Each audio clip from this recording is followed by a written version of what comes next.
much for the invitation to give us just only a couple of impressions of our experience that we've had in digital pathology here in Bern.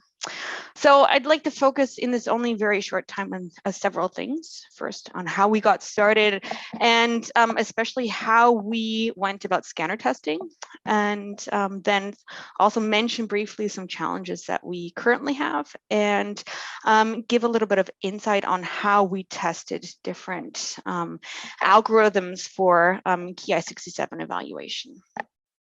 So scanners are obviously quite central to the process of digital pathology. And we've heard today there are many different products on the market. And as we also heard from Rainer earlier, one of the key things is to know what you want from digital pathology. Because there is no one size fits all solution. What may work for some institute may be a disadvantage for others. So, and we already heard that we highly recommend testing scanners, because if you're not so sure what you want, this can, an in-house test can really help you figure out your aim and also give you some insights on how these machines are used. So for scanner testing, we had a 3-month trial from beginning to end, and we tested 4 scanners, and 3 of them were included in a more or less elaborate rating process, which I'll then describe. We subjected these scanners to like a stress test of a diagnostic dayload consisting of 1,600 slides, and this was everything, all sorts of stains, H&Es, immunos, special stains, and some cytology specimens, and we rated technical aspects of the scanner and also how it could be integrated in our diagnostic routine and also used for research purposes. So openness of file format was also certainly an issue. We involved the MDs in a survey, and they were asked to rate the scanners and the scans coming up from the 3 different scanners.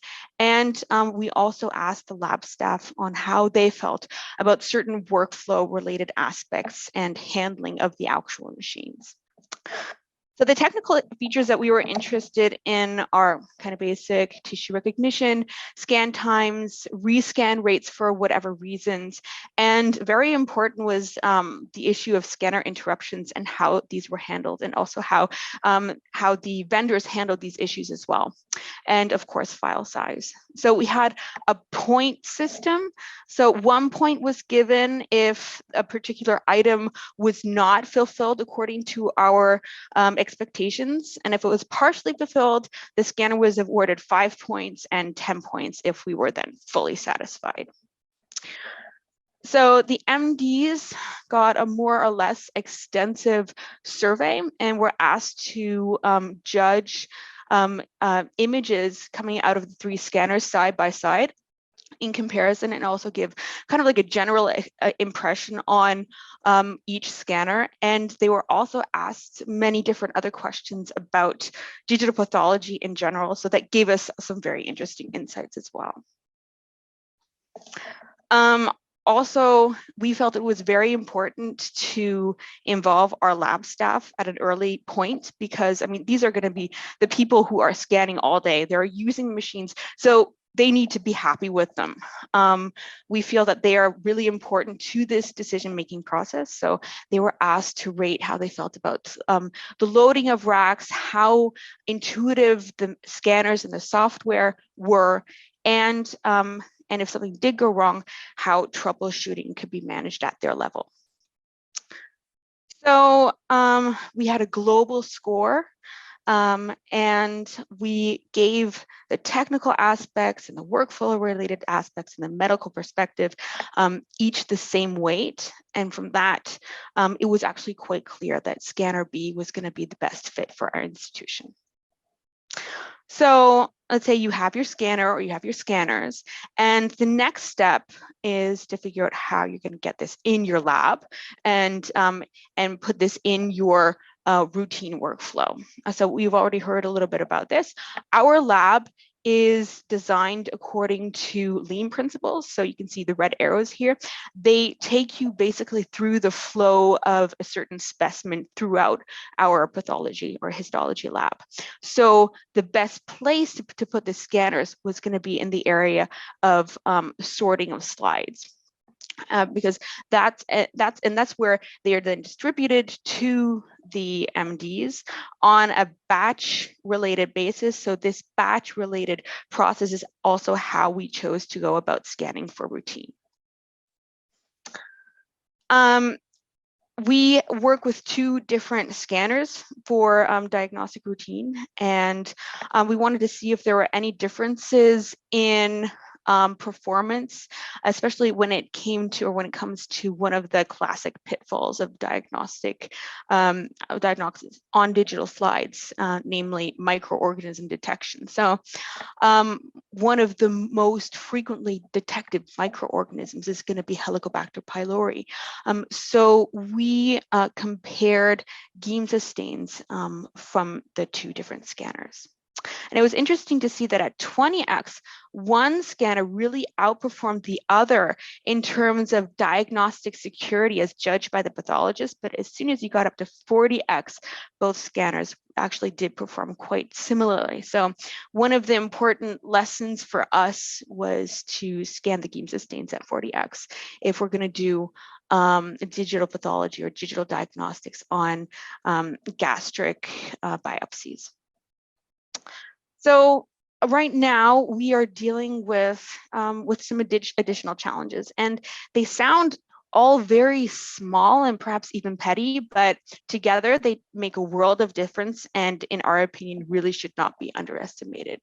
I mean, for instance, even if you put all training and validation issues aside, currently, by far most pathologists, and I was actually quite astonished to see the more or less aging demographics of the pathologists in Switzerland, at least.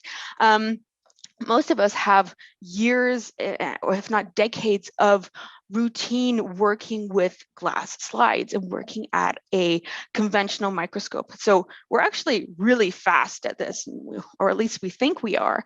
And each additional click or each additional little thing that you have to do with a digital slide is going to add up in your daily work, in the sum of your daily work. So in our opinion, we've had to work very, very hard at creating a workflow in routine that is going to come even close to as fast as you are at the conventional microscope. And also, I'm sure all of the pathologists that have done several back-to-back digital cases, and especially if you're using a mouse with a wheel, you start to feel like you're getting tendinitis in your index finger pretty quickly. That's not a pleasant feeling, obviously. So right now, we're looking at several possibilities or several ways to make digital diagnostics more pleasurable. So we're looking at different game consoles, joysticks, et cetera, et cetera. And obviously everybody has their own preference, so that doesn't make things easier as well. And also, especially since many aspects are so technical and involve your IT, your LIS manager, your MIS manager, it takes a long time to work out issues that, or even to me as a pathologist, seem quite small, but are actually quite complex, and that just takes time and work. And at the end of the day, pathologists need to want to do digital pathology and need to see the benefits behind it. So one of the big and obvious benefits are certainly image analysis, or tools that make our lives easier. So these could be quantitative tasks, such as counting something, counting mitoses, or tumor infiltrating lymphocytes, intraepithelial lymphocytes, things that we're generally good at doing, but just take a lot of time and they're quite cumbersome. And also we've seen a couple of tumor detection modules, and they can certainly help us become better pathologists, but are generally also things that we can do as well.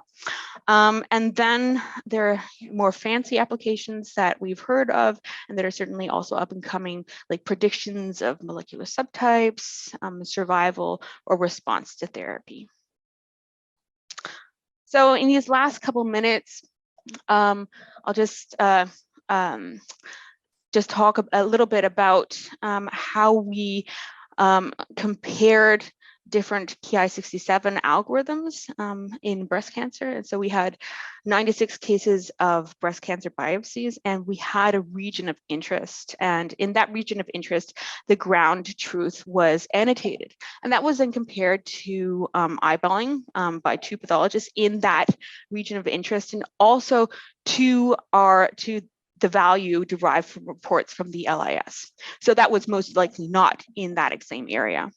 And then we had 3 to 4 different algorithms that were run on 2 different scanners. And it was very nice to see that even the eyeballing was quite tightly correlated with the ground truth and the LIS, with ICC values from 0.8 to 0.91. And the algorithms also performed quite similarly and also were quite highly correlated with the ground truth. Now, there were discrepant cases, and we went back to those and figured a couple of issues. One was tumor infiltrating lymphocytes that tended to be falsely counted as false positive tumor cells by the algorithm. And then there was also an issue that we called brownicity, and this is kind of like the hue of brownness that is detected by the algorithm, and this threshold was more sensitive than the ground truth. So that was another issue as well. So from our experience from this comparison, we can say that all the algorithms performed similarly and led to high correlations with the ground truth. And in case of fails, all the algorithms failed and found the same cases challenging. There was no big difference between the scanners, and good information for pathologists is that we are really still required, like we have to look at the output of these algorithms with a critical eye and really sign off on these cases. From our experience with digital pathology, of course, there are lots of challenges, and I think that we've heard that from basically everybody today that has shared their experience.